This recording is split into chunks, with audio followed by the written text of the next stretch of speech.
Bonjour. Les élus CFDT des différents sites de Roquette France vont vous présenter les accords GEPPMM, Gestion des emplois et des parcours professionnels et de la mixité des métiers, et la RCC, Rupture conventionnelle collective. Il faut savoir que la direction a souhaité lier ces deux accords et que l'on ne pourra pas signer l'un sans l'autre. La CFDT a présenté ses corrections à la direction le 19 juillet et le 22 juillet. La direction a accepté une grande partie des avancées proposées par la CFDT. Dans cette diapositive, nous allons aborder l'éligibilité à la rupture conventionnelle et collective.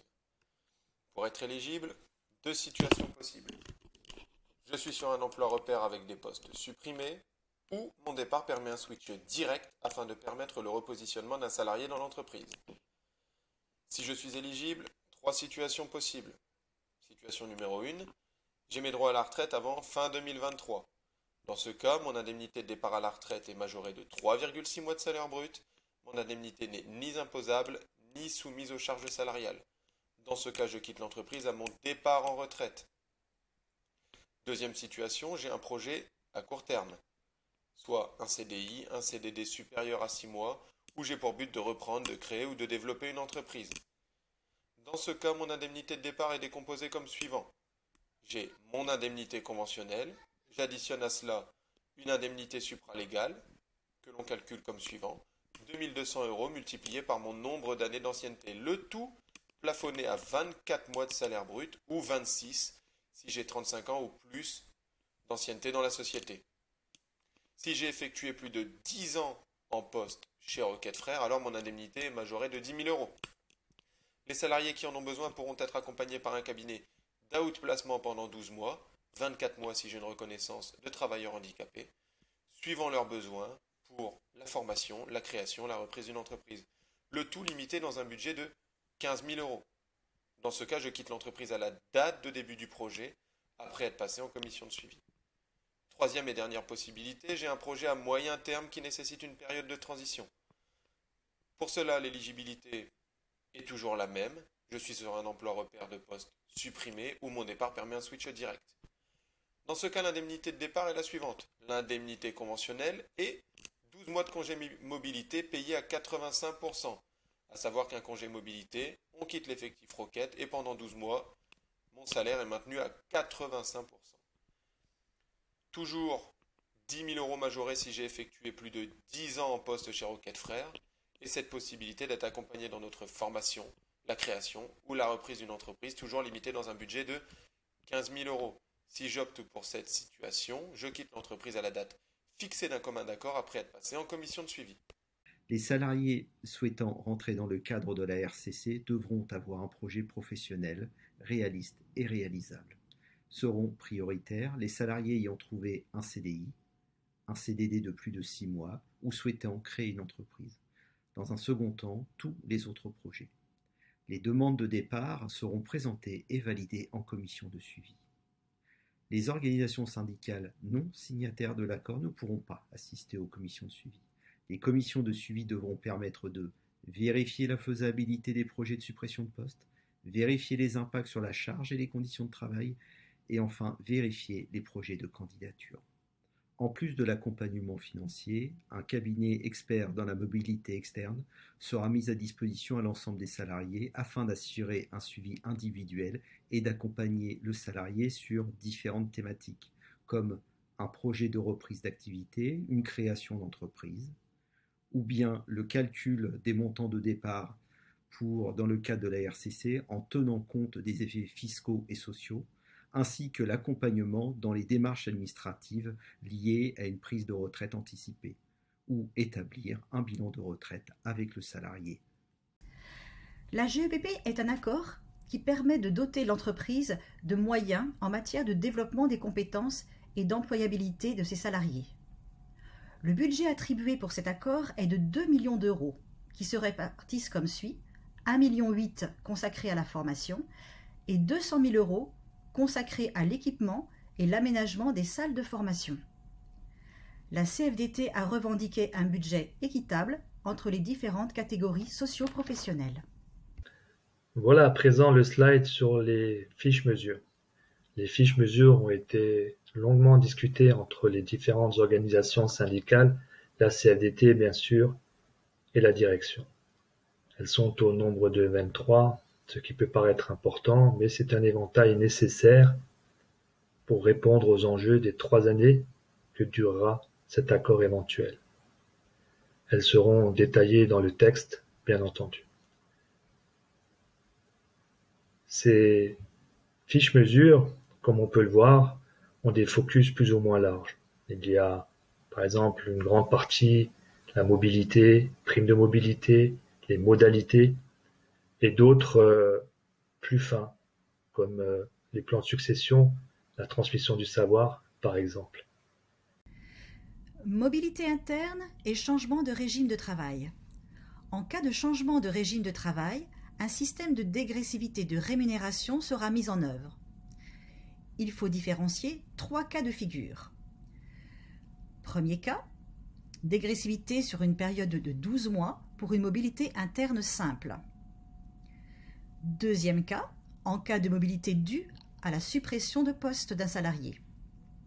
Troisième cas, lorsqu'un salarié obtient une mobilité interne permettant à un autre salarié dont le poste est supprimé de prendre sa place. Dans ces 2 derniers cas, la dégressivité de la rémunération s'étalera sur une période de 18 mois, reprise dans la colonne de droite. Il est important de noter qu'aucun changement de régime de travail ne pourra être effectué sans l'accord du salarié. Dans l'accord de la GEPP, des primes liées aux efforts de formation seront rétribuées comme suit. Je suis sur un emploi repère avec des suppressions de postes. Alors, qu'est-ce qu'un emploi repère? Un emploi repère, c'est l'ensemble des postes ayant des exigences et caractéristiques communes.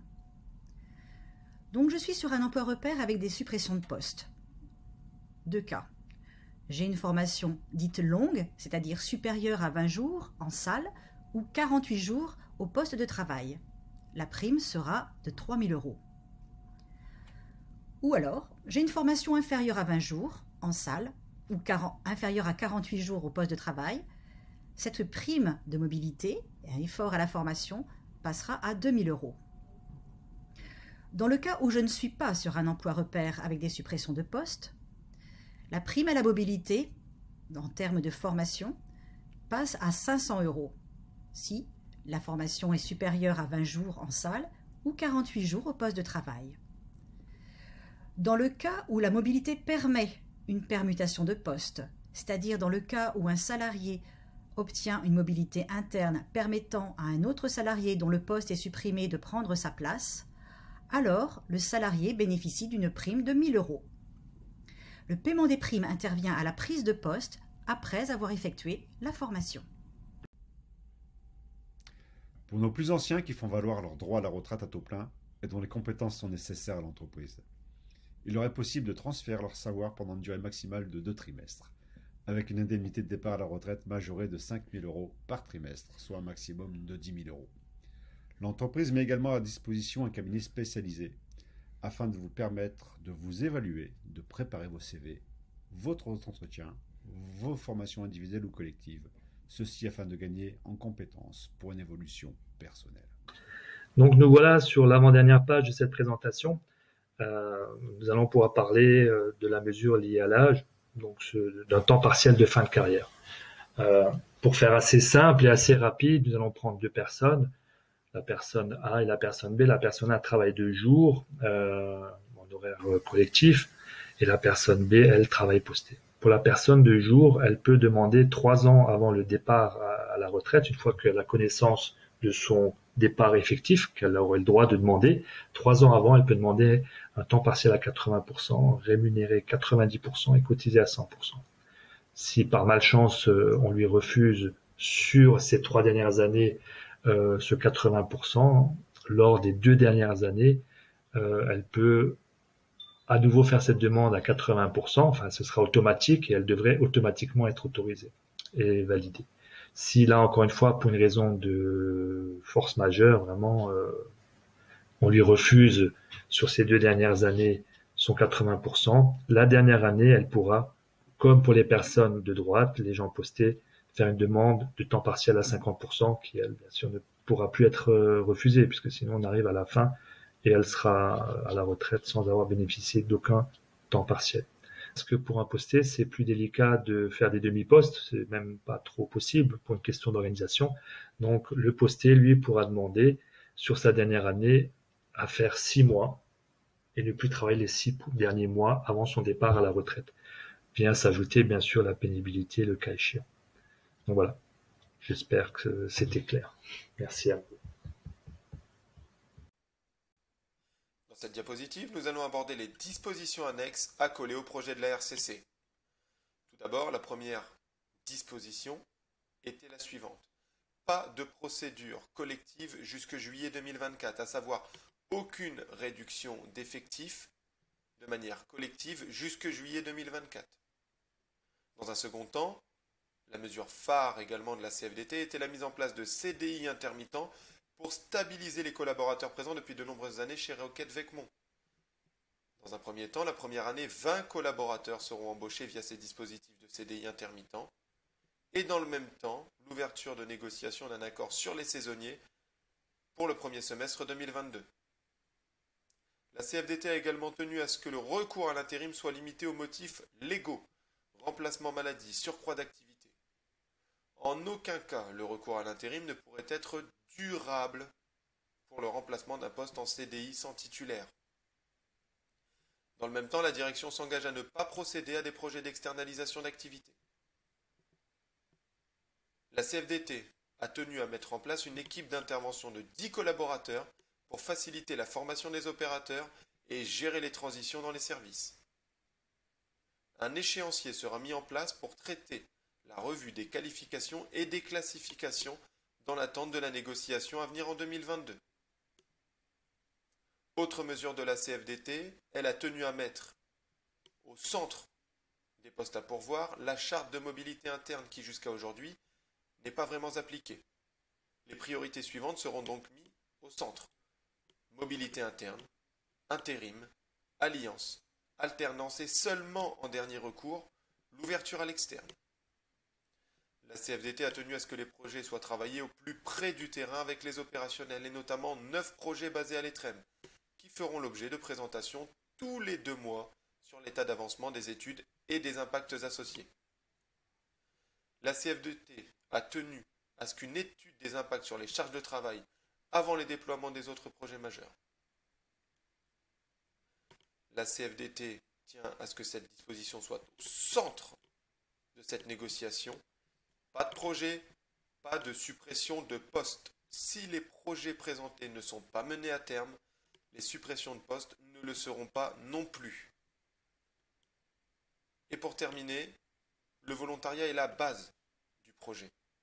Dans le cadre de la mobilité, d'un départ via la RCC, ou d'un aménagement de fin de carrière, ou d'un départ en retraite, le volontariat est la base. Vous êtes nombreux à vous demander ce qui va se passer demain en fonction de la signature ou pas des accords. En cas de signature des accords, ça va permettre à la direction de déployer beaucoup plus facilement ses projets. Et en contrepartie, il y aura les mesures d'accompagnement qui seront mises en place et les commissions de suivi qui permettront aux organisations syndicales de vérifier la bonne application des accords. En cas de non-signature des accords, la direction nous dit qu'elle exécutera quand même ses projets.